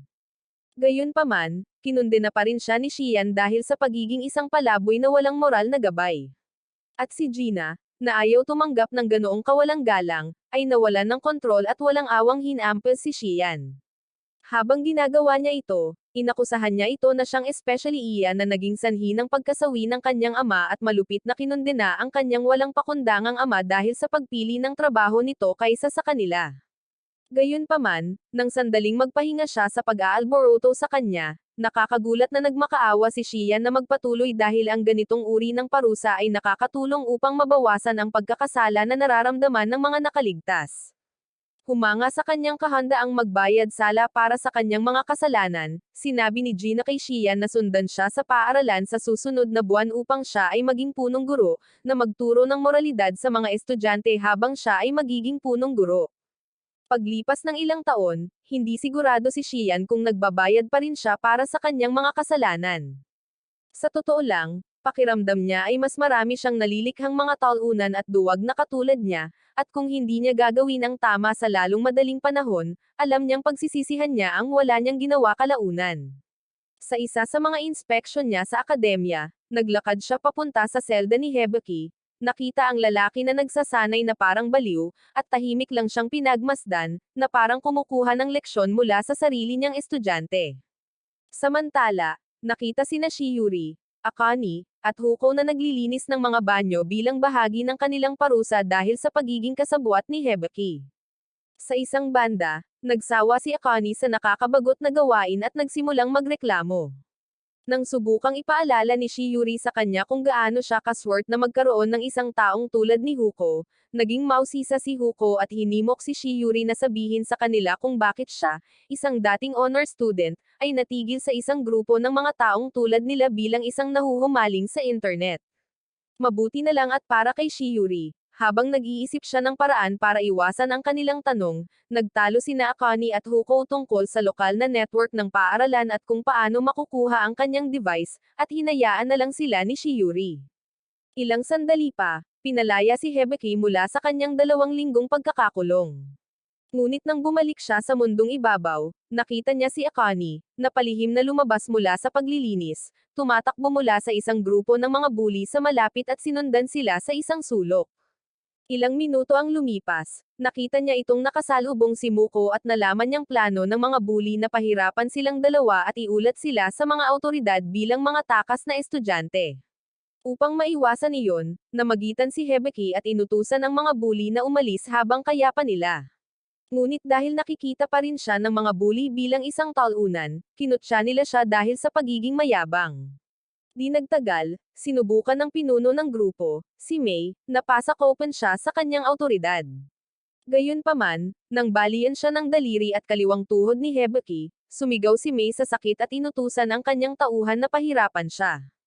Ngayon, alam ni Hibiki na mas mahina siya kaysa sa mga tauhan ni May, kaya sa halip na harapin na lang sila sa isang labanan ng lakas, nanatili siyang nakadilat at maingat na pinagmamasdan ang kanilang mga galaw para makakuha ng pagkakataon. Dahil kilalang mas mahina ang mga paa at kamay ng tao sa kanilang mga kasukasuan, manonibre ni Hibiki ang kanyang daan paikot sa unang tauhan at habang sumusuntok hanggang sa magawa niyang hawakan at pilipitin ang lalaki, na iniwan siyang nasa isang mundo ng sakit. Nang makita ito, sinubukan siyang palibutan ng iba, ngunit alam ni Hibiki na lugi na siya kung mangyari iyon. Kaya, ano ang ginawa niya? Una, tinakpan niya ang susunod na tauhan ng kanyang jacket at sinipa ito sa mga bola-bola para mawala ng lakas. Pagkatapos, pinilit niya ang chubby na lalaki na mag-split at ihampas ang kanyang mga bola sa matigas na semento. Kasunod nito, binigyan niya sila ng isang huling pagkakataon para makatakas. Ngunit nang sandaling mahawakan siya ng huling tauhan mula sa likuran, kinaladkad ni Hibiki ang kanyang mga binti at ipinagpatuloy ang pakikipaglaban sa iba. Pagkatapos ng ilang segundo pa ng pakikipaglaban, kalaunan ay napagtanto ni May at ng kanyang mga tauhan na mas malakas na si Hibiki ngayon. Kaya, upang mapanatili ang anumang natitirang dignidad sa kanila, iniwan nila ang laban at tumakas. Kasunod ng labanan, si Akane, na nakasaksi lamang sa pagliligtas sa kanya ng kanyang prinsipe na kaakit-akit mula sa pang-aabuso, ay nanatiling kalmado at hinikayat si Hibiki sa isang abandonadong bodega upang linisin ang kanyang mga pinsala, na nag-iwan kay Muko na nagulat sa kung gaano kalakas si Hibiki. Gayunpaman, nang makarating sila sa bodega, nilock niya ang pinto sa likuran nila at inihagis ang sarili kay Hibiki upang magpasalamat sa pagliligtas sa kanya. Alam ni Hibiki na ang pagbangga sa isang taong tulad ni Akane ay maaaring magdulot sa kanya ng pagkakulong dahil sa pagiging isang nang-aabuso, kaya ginawa niya ang lahat para labanan si Akane. Gayunpaman, habang ginagawa niya ito, pumasok sina Huko at Shiuri sa silid upang hanapin si Akane at nadatnan niya itong minamasahe ang kanyang asset sa love launcher ni Hibiki. Naguguluhan, tinanong ni Shiuri kung ano ang ginagawa ni Hibiki kay Akane. Ngunit nang sasagot na sana siya sa kanya, nagbago ang eksena at nakita natin si Ryo sa opisina ni Gina, nililigawan siya at nagmamakaawa na ipaswipe ang kanyang V-card. Pagkalipas ng ilang oras, dumalo si Hibiki at ang kanyang mga kasamahan sa klase sa gym sa gabi sa athletic field. Pagkatapos ng kanilang warm-up, lumapit si Hibiki kay Xian, na ikinagulat ng iba pa niyang mga kasamahan, at ginugol ang susunod na ilang minuto sa pagbibigay ng isang napakakorteng talumpati tungkol sa kanyang masayang karanasan sa kulungan. Malinaw na alam ng mga kaklase niya na nagbibiro lang si Hibiki dahil halata naman na sinasabi niya ang lahat ng ito para lang kumbansihin si Xian na nagbago na siya. Ngunit laking gulat nila nang maniwala si Xian sa kalokohan ni Hibiki at ginawa pa nilang huwaran si Hibiki. Di nagtagal, dumating sina Huko, Akane, at ang iba pang mga babae sa Class 18 kasama ang kanilang head instructor at hinamon ang mga lalaki ni Xian sa isang mock battle sa pagitan ng kanilang mga estudyante, para subukan ang kanilang kung fu at self-defense skills. Noong una, natakot sina Xian at ang kanyang mga lalaki sa hamong ito. Ngunit nang simulan ni Huko at ng ilang iba pang mayabang na babae na maliitin sila dahil sa pagiging duwag, pinili ni Xian ang 4 na lalaki para harapin si Huko at ang 4 na iba pang babae. Sa takdang panahon, nagsimula ang mock battle, at napangiti si Hibiki habang pinapanood niya sina Huko at ang mga babae na walang kahirap-hirap na pinapahirapan ang mga kawawang lalaki. Nang matapos ang laban, nadismaya si Xian sa mga mahihinang lalaki na tinatawag niyang mga lalaki at sinintensyahan silang hindi kumain ng hapunan ng isang gabi. Gayunpaman, nang malapit na silang magpatuloy sa pagsasanay, nagboluntaryo si Hibiki na labanan si Huko, at pinayagan siya ni Xian. Habang naghahanda siya para sa ikalawang round, nabunyag na si Hibiki pala ang nagplano ng buong hamon na ito kasama si Huko at ang kanyang kapatid bilang isang pagsubok upang ipakita sa kanila kung gaano siya kalakas, upang kung matalo niya sila sa sarili niyang kakayahan, wala silang magagawa kundi makipagtulungan sa kanya. Nang may handa na ang entablado, lumapit si Hibiki kay Huko at iniabot ang kanyang kamay para makipagkamay upang maalis ang atensyon nito. Nang makuha niya ang pain, hinawakan niya ang kanyang kanang aset at hinawakan ito sa harap ng lahat, dahilan upang tumahimik ang buong field. Dahil sa pagkairita sa maruming stunt ni Hibiki, nagalit ng husto si Huko kaya nagalit siya at sinugod si Hibiki ng sunod-sunod na atake, na siyang nagpasimula ng laban. Gayunpaman, dahil palaging nauuna si Hibiki, tiniis niya ang lahat ng suntok sa susunod na 5 minuto at hinintay ang kanyang pagsisimula. Sa panahong ito, kinundena ng lahat ng nakapaligid sa kanila si Hibiki sa pag-arte ng labis. Ngunit nang maobserbahan ng isa sa mga babaeng mandirigma kung paano niya pinapanatiling nakatihaya ang kanyang mga binti, napagtanto niya na hinihikayat lamang niya si Huko na atakihin siya ng pabago-bago para mabilis siyang maubusan ng lakas. Pagkatapos ay aatakihin niya ito. Sa takdang panahon, napansin ni Hibiki ang pagbagal ng kanyang kalaban, ngunit sa halip na agad na umatake, hinintay niya itong magkamali at ibigay sa kanya ang kanyang pagkakataon. Nang mangyari iyon, ibinaba niya ang kanyang sentro ng grabidad, lumapit sa kanya, inihampas siya sa lupa, at hinawakan siya sa isang mapagpakumbabang posisyon sa susunod na ilang segundo. Pilit na sinubukan ni Huko na iligtas ang kanyang sarili, ngunit nang sandaling mapagtanto niya na hindi siya makakawala sa submission ni Hibiki, sumugod siya sa laban at natalo. Kasunod ng kanyang pagkatalo, ang mga lalaki ay sumigaw at lumuha sa tuwa habang nagpapasalamat silang lahat kay Hibiki sa pagliligtas sa kanila mula sa hindi kanais-nais na pag-aayuno. Sa gitna ng lahat ng ingay, hiniling ng punong instruktor ng ika-18 na klase ang isang rerun dahil sa pakiramdam niya ay nanloko si Hibiki. Gayunpaman, nang imungkahi ni Xian na mag-sparring silang dalawa, ang instruktor ng klase ng babae ay nawalan ng gana at humingi ng paumanhin sa paglampas sa itinakdang hakbang. Hindi nagtagal, dumating si Rio at ang kanyang mga estudyante sa ika-6 na klase, at binatikos ni Rio ang tagumpay ni Hibiki laban kay Huko bilang inaasahang resulta. Matapos makuha ang atensyon ng lahat, hinamon niya ang mga estudyante sa ika-4 na klase ni Xian sa isang kompetisyon kasama ang kanyang mga estudyante sa ika-6 na klase. Gayunpaman, pinabulaanan ni Xian ang kanyang hamon, na sinasabing ang paghaharap kay Yui, isang bihasang mandirigma, laban sa kanyang bagong estudyante ay tila hindi patas. Gayunpaman, dahil ang tanging inaalala ni Rio ay ang pagpapahiya at pagsira kay Xian sa harap ng kanyang mga estudyante, ininsulto niya si Xian, tinawag itong isang talunan na puro palusot lang ang ginagawa sa mga babae, at agad na binago ang kapaligiran ng eksena. Sa puntong ito, napansin ni Hibiki ang tensyon sa pagitan ng dalawang instruktor at nagsimulang magtaka kung bakit kinukot siya ni Rio si Xian na parang may hinanakit ito sa kanya. Ang hindi niya alam noon ay isa lamang pala itong talunan dahil tinanggihan siya ni Gina ng husto, at pinili si Xian kaysa sa kanya noong nilapitan niya ito sa opisina nito kanina. Gayunpaman, dahil hindi niya kayang hayaang magmukhang masama si Xian ngayon, pumayag si Hibiki na makipagkumpetensya kay Yui, at wala nang masasaya pa kay Ryo. Ilang sandali bago magsimula ang hamon, sinubukan ni Xian na kumbensihin si Hibiki na huwag nang magkamali. Ngunit dahil hindi naman natuto ng martial arts si Hibiki, iminungkahi niya na magkaroon sila ni Yui ng isang kompetisyon sa attention survival. Kung sino ang unang gumalaw ang talo. Para maiwasan ang pagtutol ni Ryo sa ideya ni Hibiki, mabilis na sumang-ayon si Xian sa ideyang ito at pinaupo ang mga lalaki sa pwesto. Pagkatapos nito, sinimulan niya ang kompetisyon at binantayan ng mabuti ang dalawang lalaki para sa anumang pagkakamali. Pagkalipas ng isang oras, nagsimula ang pagkapagod dahil sa matinding init ng araw, ngunit sina Hibiki at Yui ay parehong ayaw sumuko. Pagsapit ng ikatlong oras, nagsimulang dumyugo si Yui sa kanyang noo, at pinayuhan ni Xian si Ryo na tapusin na lang ang kompetisyon bilang tabla para hindi mawalan ng malay ang kanilang mga estudyante. Narinig ito, naisip ni Ryo ang lahat ng bagay na nakataya kung matatalo si Yui kay Hibiki at kalaunan ay nagpasya na tumigil na para mas maging ligtas. Pagkatapos ng stand sa attention competition, inutusan ni Xian si Muko na ihatid si Hibiki pabalik sa kanyang dorm para makapagpahinga ito. Gayunpaman, pagdating niya roon, inutusan ni Hibiki si Muko na mabilis na kumuha ng 2 balde ng mainit at malamig na tubig, at tumakbo palabas ng kwarto si Muko para tapusin ang trabaho. Pagbalik niya dala ang tubig, dumating si Yui sa pasukan ng dorm ni Hibiki kasama ang kanyang mga tauhan at hinamon siya sa isa pang laban. Nang maramdaman ang panganib, mabilis na pinaliguan ni Hibiki si Yui sa malamig na tubig at hinintay na umepekto ang epekto.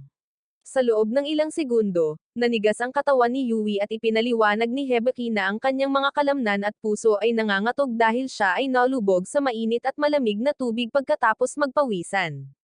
Sa kabila ng babala, sinubukan pa rin ni Yui na atakihin si Hibiki. Ngunit nang iunat niya ang kanyang mga kamay, naubos niya ang lahat ng natitirang lakas niya at nagsimulang samuka.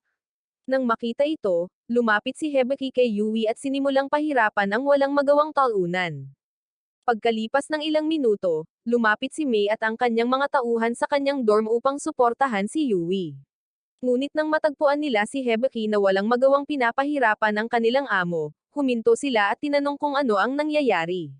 Nang mga oras na iyon, hinawakan ng mga tauhan ni Yui si Hibiki, ipinaliwanag ang sitwasyon kay Mei at sa kanyang mga tauhan, at hinimok silang tumulong sa pagsupil kay Hibiki. Pagkatapos ay sinubukan ni Hibiki na kumbensihin si Mei na sumama sa kanya. Pero dahil walang utak si Mei, tumanggi siyang sumuko sa nanalong koponan.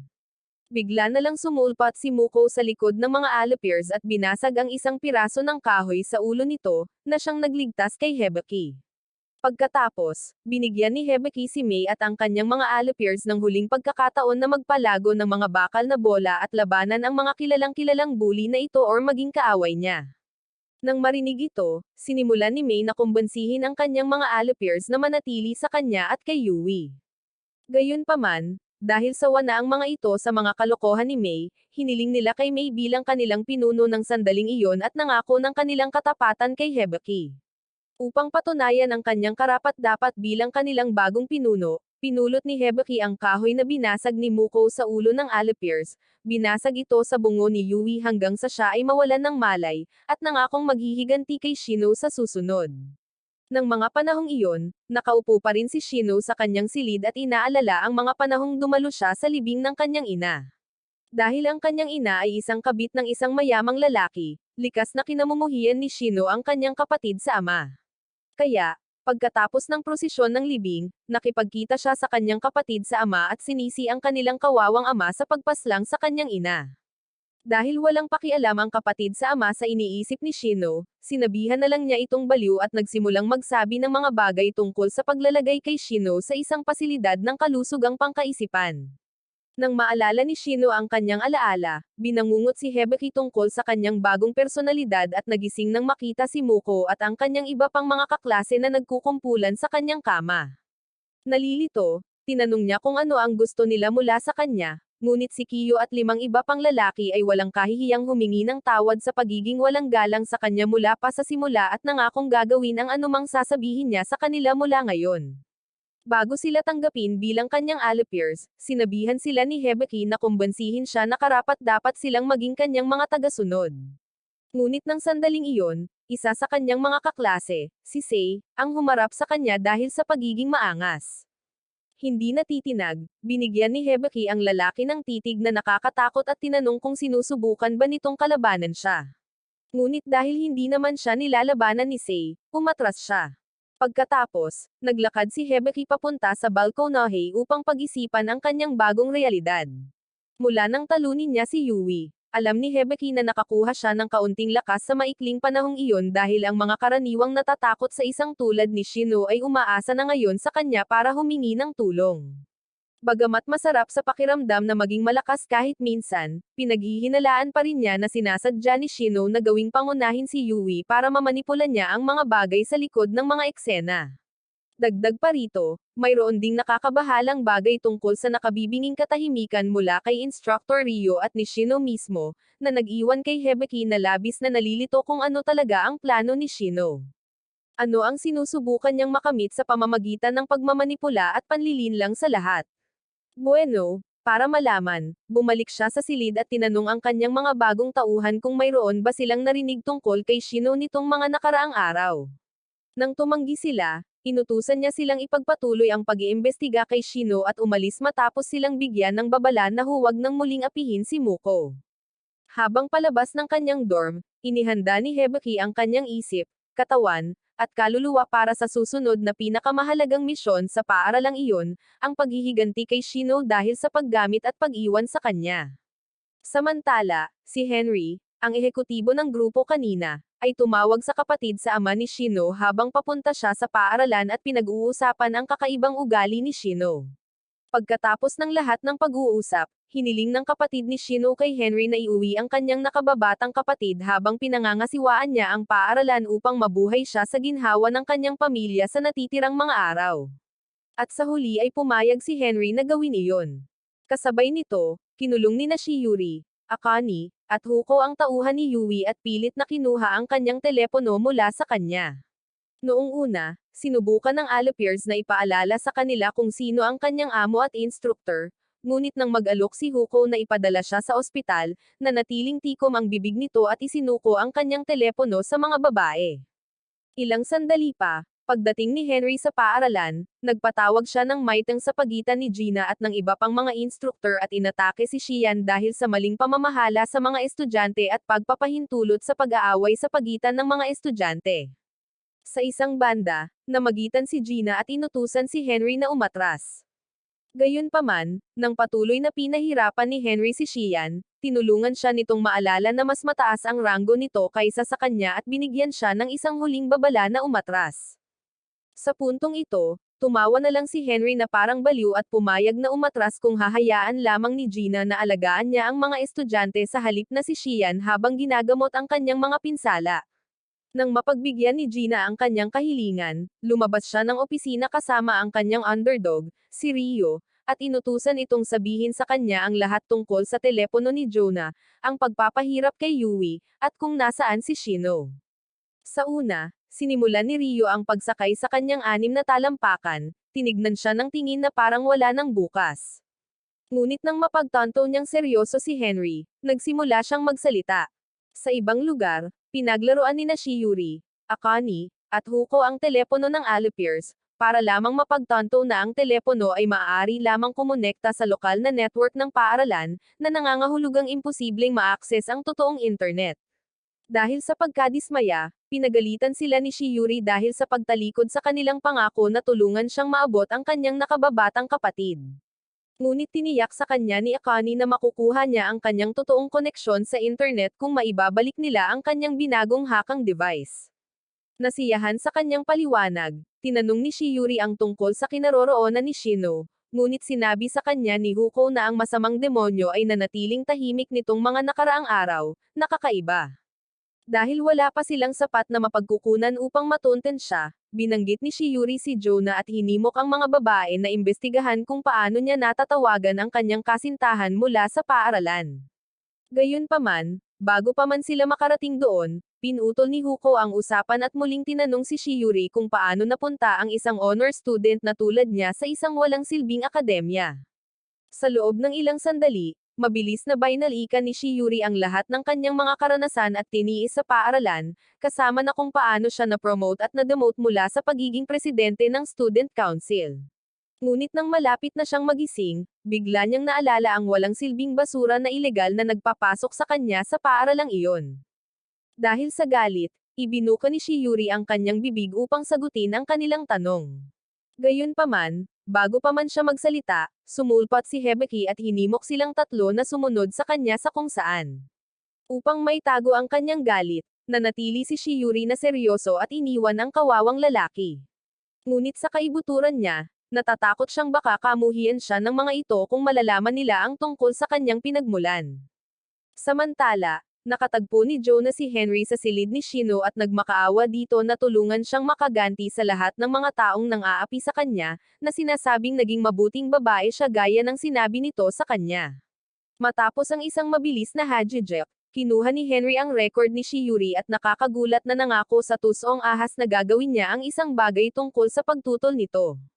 Pagkalipas ng isang oras, sina Hibiki, Akane, at Huko ay bumisita sa silid ni Shino upang hulihin ito ng walang kamalay-malay at tapusin.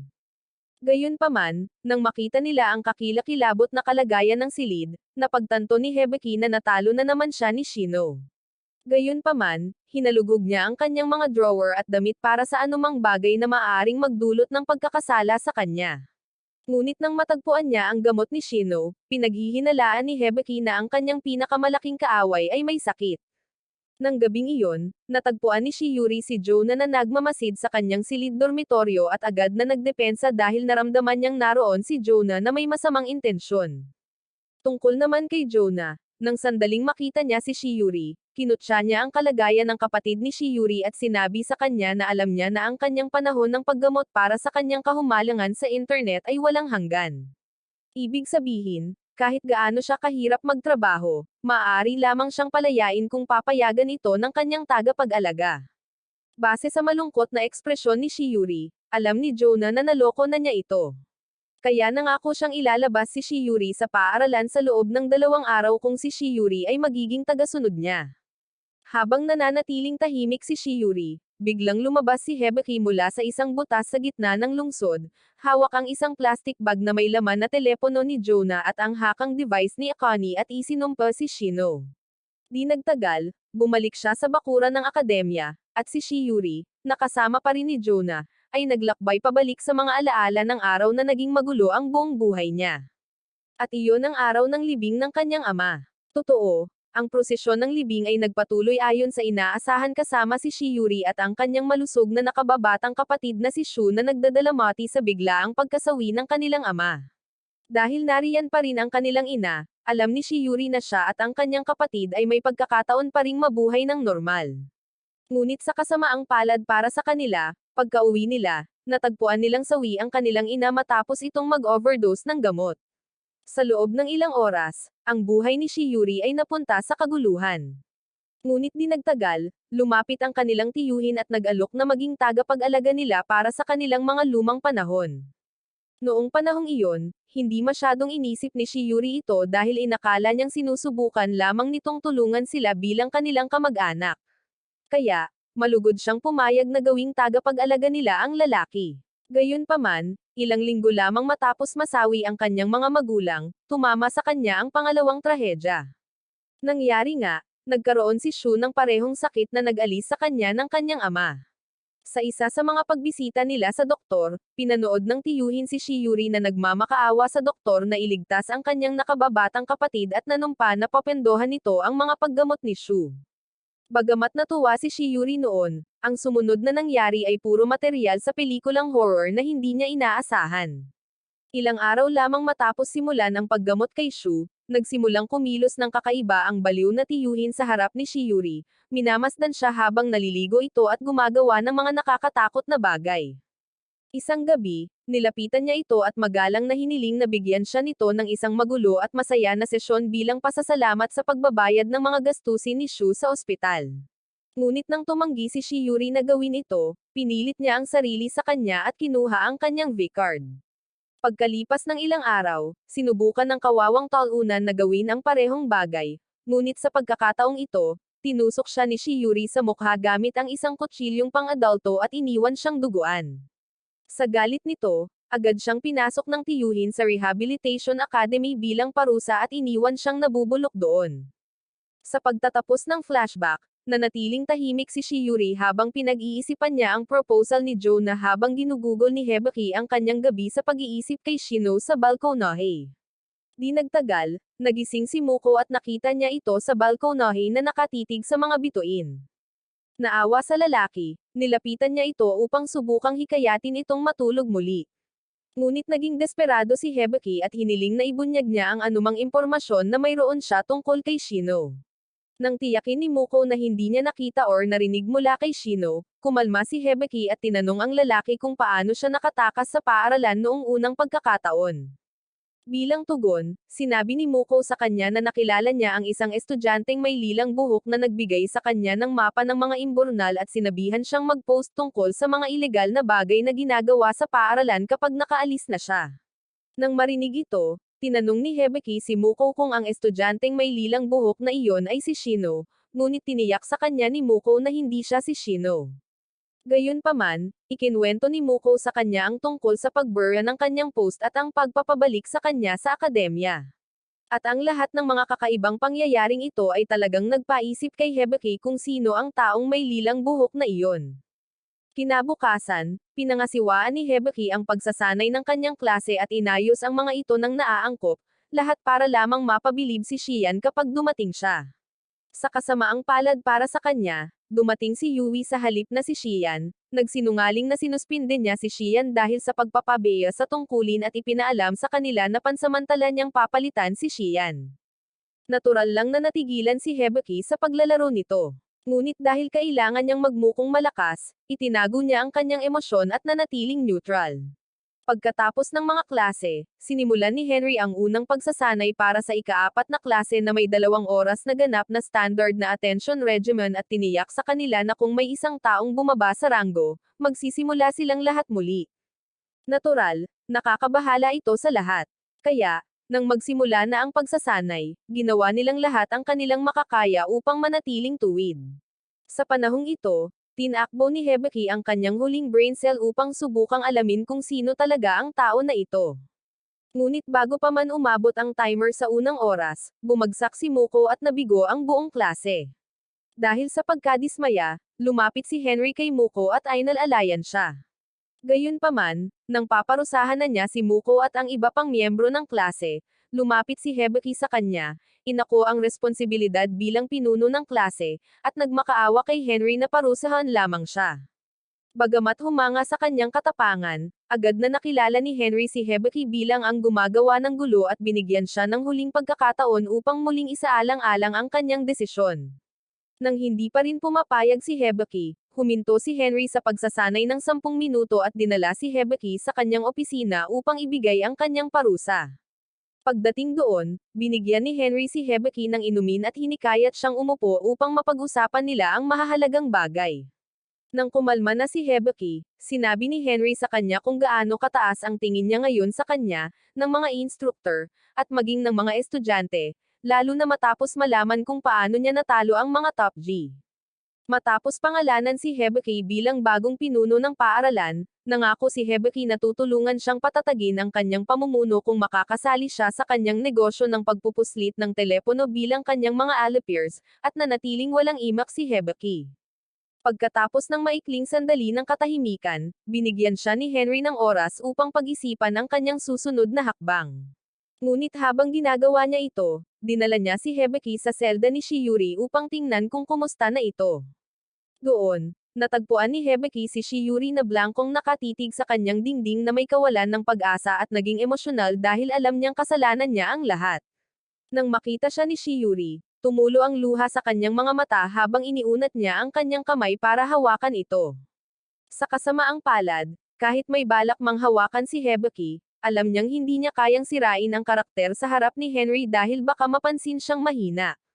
Kaya, sa halip na ipahayag ang kanyang emosyon para kay Shiori doon mismo, nagpanggap siya, iniinsulto si Shiori sa bawat pagkakataon at sa huli ay pumayag na maging tauhan ni Henry.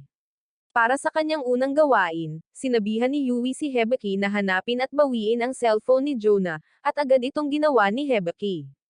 Sa mga sumunod na oras, nakipagkita siya kina Muko, Akane, at Huko, ipinakita sa kanila ang mapa ng imbornal na natagpuan niya sa kwarto ni Shino kanina, at ibinalik ang hakang device ni Akane.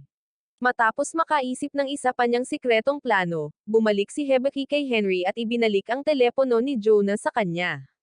Kasunod nito, hiniling niya kay Henry na hayaan siyang lapitan si Shiori upang matupad niya ang kanyang mga pantasya na magkaroon ng isang sesyon dito, at pinayagan siya ni Henry. Pagkalipas ng halos isang oras, binuhat ni Hibiki si Shiori palabas ng kanyang selda at binuhat ang mabigat niyang katawan sa athletic track para maibalik ito sa kanyang dorm room. Sa kasamaang palad, habang papunta roon, naubusan ng lakas si Hibiki para buhatin siya. Kaya, inilagay niya ito sa truck at umiyak ng malakas habang inilalabas ang lahat ng kanyang pagkakasala sa pagpapahirap sa kanya. Habang ginagawa niya ito, ginugol ni Shino ang ilan sa kanyang oras na mag-isa sa pagbabalik tanaw sa masakit na sandali kung kailan niya nakita ang suwail na si Henry na nagturok ng lason sa braso ng kanyang may sakit na ina, at palihim itong pinaslang. Noong panahong iyon, galit na galit si Shino sa antas ng kasamaan. Ngunit dahil wala siyang kapangyarihan at payat noon, wala siyang gaanong magagawa. Dahil malapit na ang kanyang pagtatapos, uminom si Shino ng maraming gamot hanggat maaari para manatiling buhay at maibigay ang kanyang huling regalo sa akademya at sa kanyang walang silbing kuya. Kinabukasan, habang nagro-roll call, naiulat na absent sa training sina Muko, Akane, Huko, at Shiori.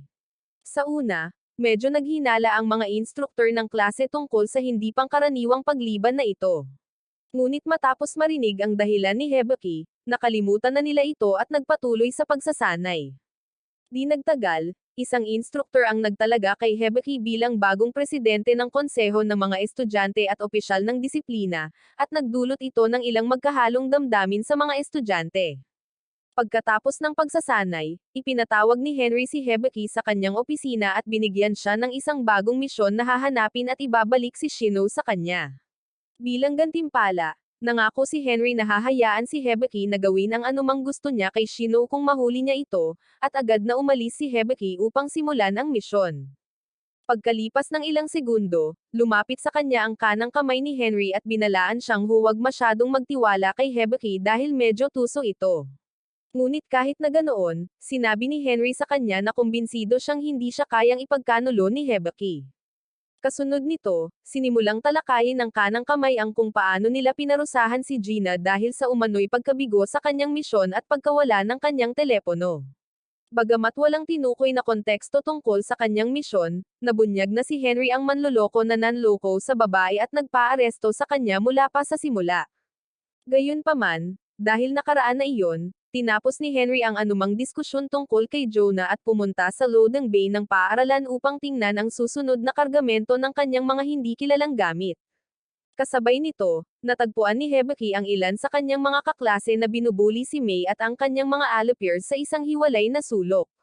Kaya, pinigilan niya sila sa paggawa ng anumang pinsala, at kinuha si May at ang kanyang mga kasamahan upang tulungan siya sa tinatawag niyang huling sesyon ng pagsasanay sa akademyang iyon na pinabayaan ng Diyos. Pagkalipas ng ilang araw, isang lokal na istasyon ng balita ang nakatanggap ng pagdagsa ng mga email na naglalaman ng mga record, chat log, mga imahe, at mga video recording ng mga estudyanteng inaabuso sa akademya at agad itong pinost online. Sa loob ng isang oras, naging viral ang mga post at nag-ulo ang buong bansa dahil natatakot ang mga nag-aalalang magulang na maaaring nasa panganib ang kanilang mga anak. Ilang sandali bago dumating ang balita sa akademya, nakita si Henry sa loading bay ng paaralan na sinusubaybayan ang kanyang susunod na kargamento ng mga kontrabando. Gayunpaman, hindi nagtagal, dumating ang mga notification sa kanyang telepono, at nabaliw si Henry. Habang dumadagsa ang mga reporter sa pasukan ng akademya at humihingi ng mga sagot, inutusan ni Henry ang kanyang mga tauhan na ayos ang lahat ng kuryente sa paaralan, dalhin ang lahat ng mga estudyante sa athletic field para sa pagsasanay, at pagkatapos ay ihanda ang kanyang sariling pagtakas.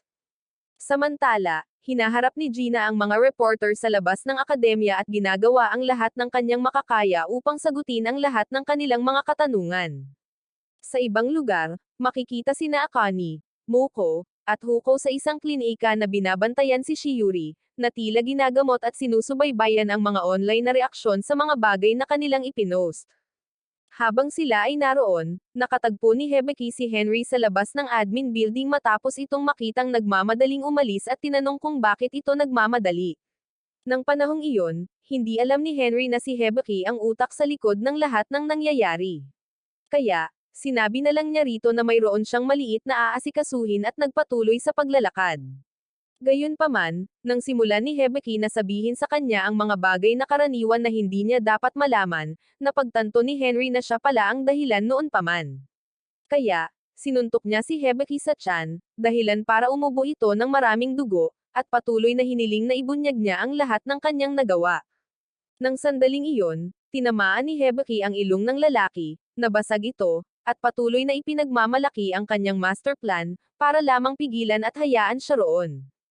Hindi nagtagal, dumating si Shian at inutusan si Henry na umatras, dahil malapit nang dumating ang mga reporter at pulis para arestuhin silang lahat. Malinaw na ayaw umatras ni Henry dahil sa kanyang isipan ay nakagawa na siya ng perpektong kwento ng pagtatakip para sa bawat record na inilabas ng mga hacker online. Gayunpaman, habang ibinubunyag niya ang lahat ng plano niyang sabihin para mapawalang sala ang kanyang sarili mula sa batas, biglang napagtanto ng lalaki na walang mga estudyante sa training field, na nangangahulugang may sira sa kanyang planong pagtakas. Nang makita ito, biglang natuwa si Henry, at sinabing hindi na magpapakita ang mga pulis. Ngunit nang akala niya ay wala na siya sa gulo, sumabog ang kwarto ni Shino sa itaas at napansin ito ng mga reporter sa labas ng paaralan. Habang nagmamadali silang tumawag sa mga departamento ng bumbero at pulisya, si Gina, na nakatayo pa rin sa pasukan ng akademya, ay nawalan ng bawat pulgada ng pagmamalaki na natitira sa kanya dahil alam niyang tapos na ang lahat kapag dumating na ang mga pulis. Para kay Shian, ikinulong niya si Henry at hinayaan si Hibiki na tumakbo papunta sa kwarto ni Shino para tapusin ang kanyang misyon. Nang sinubukan siyang atakihin ni Henry, madali siyang natalo ni Shian at hinintay ang kaguluhan.